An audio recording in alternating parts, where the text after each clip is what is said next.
Commutation readings are made possible thanks to viewers like you. Please visit us at commutationconstruct.locals.com. Memberships are free to start with coupon code CCFREE. Hello and welcome back to Commutation Readings. My name is James Darian, and today we are continuing on with the Anti-Federalist papers. So, let's just hop on into it. Today we are covering Anti-Federalist Paper number 5, Scotland and England, a case in point. Let's just start it up. I would beg leave to remark that Publius has been very unfortunate in selecting these extracts as a case in point to convince the people of America of the benefits they would derive from a union under such a government as would be affected by the new system. It is a certainty that when the Union was the subject of debate in the Scottish legislature, some of their most sensible and disinterested nobles, as well as commoners who were not corrupted by English gold, violently opposed the Union and predicted that the people of Scotland would, in fact, derive no advantages from a consolidation of government within England, but, on the contrary, they would bear a great proportion of her debt, and furnish large bodies of men to assist in her wars with France, with whom, before the Union, Scotland was at all times on terms of the most cordial amity. It was also predicted that the representation in the Parliament of Great Britain, particularly in the House of Commons, was too small, 45 members being very far from the proportion of Scotland, when its extent and numbers were duly considered, and that even they, being so few, might, or at least a majority of them might, at all times be immediately under the influence of the English ministry, and, of course, very little of their attention would be given to the true interests of their constituents, especially if they came in competition with the prospects of views of the ministry. So this is actually interesting because in Federalist number 5, which we just went through the other day, we covered the letter that was written by the Queen to unite the UK under one parliament, one government for all of it, to make Britain Great Britain, to form the UK. So this is clearly a very timely response to that one. How far these predictions have been verified, I believe it will not require much trouble to prove. It must be obvious to everyone, the least acquainted with English history, that since the union of the two nations, the great body of the people in Scotland are in a much worse situation now than they would be were they a separate nation. This will be fully illustrated by attending to the great emigrations which are made to America, for if the people could have but a common support at home, it is unreasonable to suppose that such large numbers would quit their country, break from the tender ties of kindred and friendship, and trust themselves on a dangerous voyage across a vast ocean to a country of which they can know but very little except by common report. So, okay, at first I was very curious where they were going to take this, because it's a response to Publius's comments about the Union of Britain and how it relates to the Union of America. It almost begins to feel like they're responding where, the states aren't going to need to be a union in order to achieve what is best for them. Yet, this paragraph, going through it seems at first it brings out that they could have been better off as two separate nations, which, again, this actually leads to the Anti-Federalist papers almost seeming like, okay, they are actually fighting for that 4 or 5 country status that the Federalists are warning about. So I'm giving the Federalists a little more credit for that. But at the same time, you have them see that that for the people could have for the people but for the people could have but a common support at home. It is unreasonable to suppose that such a large number would quit their country. So, since we already have the country, I believe this is at least what I'm getting from this is that even with all that's being talked about, the people of the U.S. aren't going to want to break apart the country. So that's what I got from that. And again, I am trying to go through these a little quicker, so I apologize if I'm not doing a super deep analysis. This also seems pretty straightforward. It's not the super complex language, and it's a fairly straightforward rebuttal thus far. So let's continue on. I will only further remark that it is not about 2 or 3 years since a member of the British Parliament, I believe Mr. Dempster, gave a most pathetic description of the sufferings of the commonalty of Scotland, particularly on the sea-coast, and endeavoured to call the attention of Parliament to the distresses and afford them some relief by encouraging their fisheries. It deserves also to be remembered that the people of Scotland, in the late war between France and Great Britain, petitioned to have arms and ammunition supplied them by their general government for their defense, alleging that they were incapable of defending themselves and their property from an invasion unless they were assisted by government.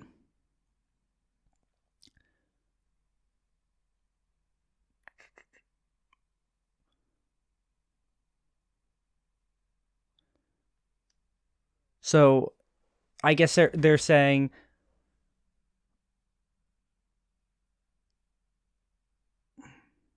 so. It sounds to me like he's saying that the Scottish were in a bit of distress because of at least economic distress with their fisheries, and I'm not sure if he's blaming the British Parliament or if he's saying that Scotland is actually holding back the British by requiring their aid with their fisheries. So there's kind of two ways you can look at that. And he's also going into how the Scottish people couldn't protect themselves and they needed to rely on benefit and on extra power from the British government in order to defend themselves from the risk of invasion. Though the question is, one, did that risk come from it being Great Britain's war and not Scotland's?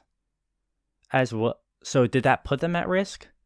For one thing, we're basically saying that Scotland was only at risk because of their association with Great Britain, or is it saying that Scotland was just too weak to protect themselves, so they had to rely on Great Britain? So I don't know the context to say if this is something where they're saying this is Great Britain's fault or this is Scotland being a drain on Great Britain. It sounds a bit like it's Scotland being a drain. That's just my quick read of this. It is a truth that their petitions were disregarded and reasons were assigned that it would be dangerous to entrust them with the means of defense, as they would then have it in their power to break the Union. From this representation of the situation of Scotland, surely no one can draw any conclusion that this country would derive happiness or security from a government which would, in reality, give the people but the mere name of being free. For if the representation stipulated by the Constitution framed by the late Convention be attentively and dispassionately considered, it must be obvious to every disinterested observer, besides many other weighty objections which will present themselves to view, that the number is not by any means adequate to the present inhabitants of this extensive continent, much less to those it will contain at a future period.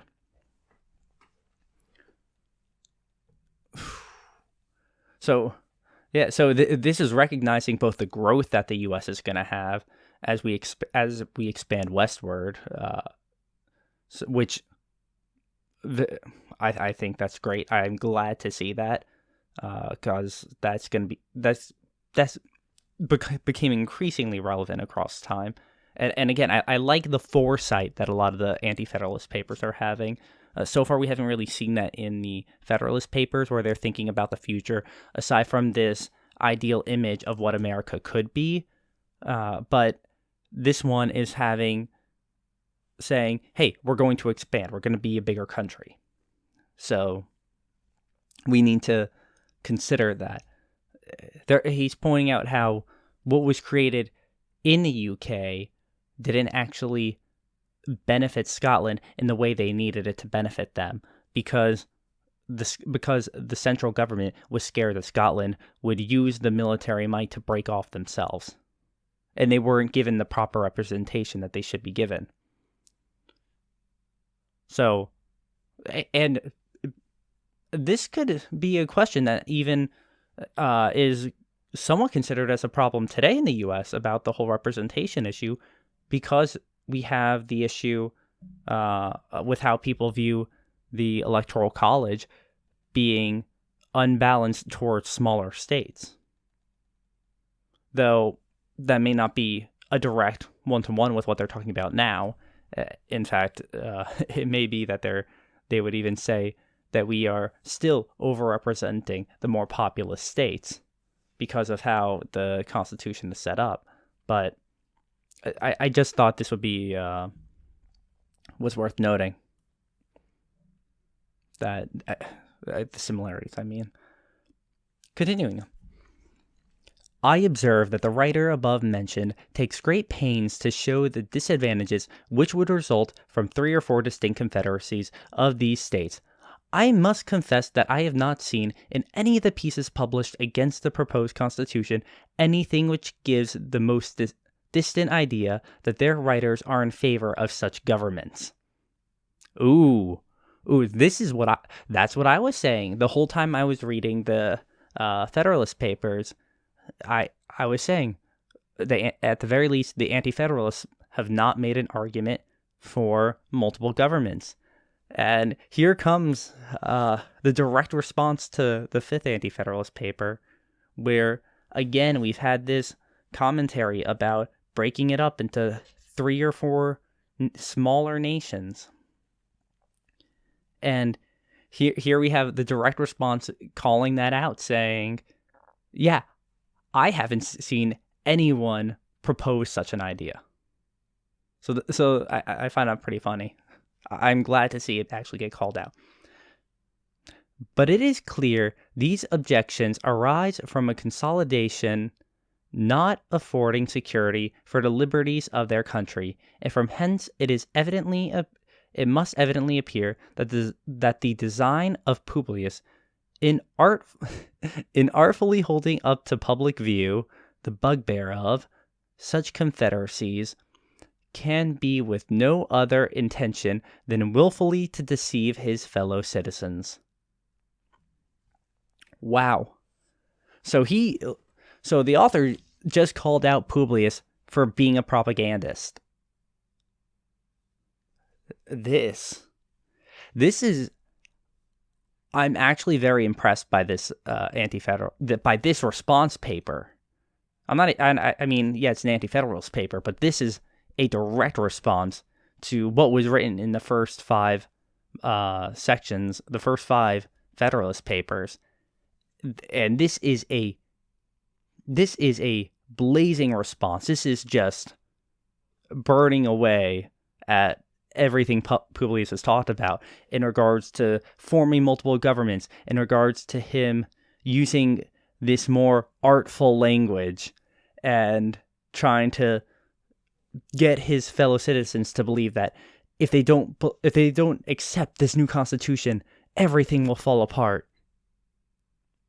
That, I'm impressed. I am genuinely impressed. I feel like I shouldn't be too surprised, but yeah, I wasn't. It was getting to a point where I was thinking they weren't actually going to do such a direct response as this, and I'm glad to see it. And I hope the next Federalist, I hope Federalist 6 will be a response to this paper, because it will be good to have the Federalists make their case for what the alternatives of taking up the Constitution are, making up for representing why the Articles of Confederation will fall apart and why they believe that it would become 3 or 4 nations, and who is making that case. It'll be good to hear that, because, as I've said, the Federalists have made a great case, but they're not making the case that is present at hand. So they need to tie it all together. And I am glad to see this Anti-Federalist paper calling that out. I am confident it must be, and that it is, the sincere wish of every true friend to the United States that there should be a confederated national government, but that it should be one which would have a control over national and external matters only, and not interfere with the internal regulations and police of the different states in the Union. Such a government, while it would give us respectability abroad, would not encroach upon or subvert our liberties at home. What a paper. This might be my favorite Federalist paper thus far, just because it's answering something that I've been wanting to see. It is a harsh critique of what has been proposed. It is calling out the propaganda. It is pointing out the flaws in the arguments. It's taking away the ideals and moving into realities, while also making its case, because the Anti-Federalist papers were a case against the Constitution and for the Articles of Confederation, and they go through all these prospects and bring it back to that original case, that the people of the United States and their true friends, they will want the confederated national government to remain. They will not want the federal government to be able to interfere too much with the states. Again, the U.S., as under the Articles of Confederation, was designed to have a minimalist central government that allowed the states to basically operate independently while under union. So, I think this is one of the best put together works I have read so far. The language is clear. It's not getting too in the weeds. It's not being too flowery or requiring a thesaurus to read. It's very direct and just tears into everything. Color me very impressed. I can't really say more about it. Anyhow, this has been Anti-Federalist number 5. What did you guys think? Were you guys impressed as me? Maybe this was a bit boring for you guys. Maybe you didn't like it as much because this is a response. It's not really bringing very much new, but it's kind of covering what needs to be covered. It's making the cases that need to be made. And I think that's very vital to what the papers are trying to do. So going back and reading this paper, I have an appreciation for the type of logical argument, how it's really framing the debate, and it's throwing the gauntlet back at the Federalists. So I'm really looking forward to how such a strong response will in turn make the Federalists have to fight back stronger and give better arguments. That's what I'm really looking forward to. So I hope you guys enjoyed this as much as me. Subscribe if you're not already subscribed. Hit that like button. You know what to do if you didn't. And you can follow me here on YouTube or Bitchute, wherever you're watching this. You can follow my locals channel, commutationconstruct.locals.com. I also am on Twitter at CommutationC, as well as Gap and Minds, a little bit less so those two, but I am still there, at James Darian. And on Minds, you can listen to me at 4 times speed, which I know can help sometimes because I get long-winded and sometimes I read slow. But yeah, I hope you guys like this. It has been good talking to you, and I am looking forward to talking to you guys next time. See ya.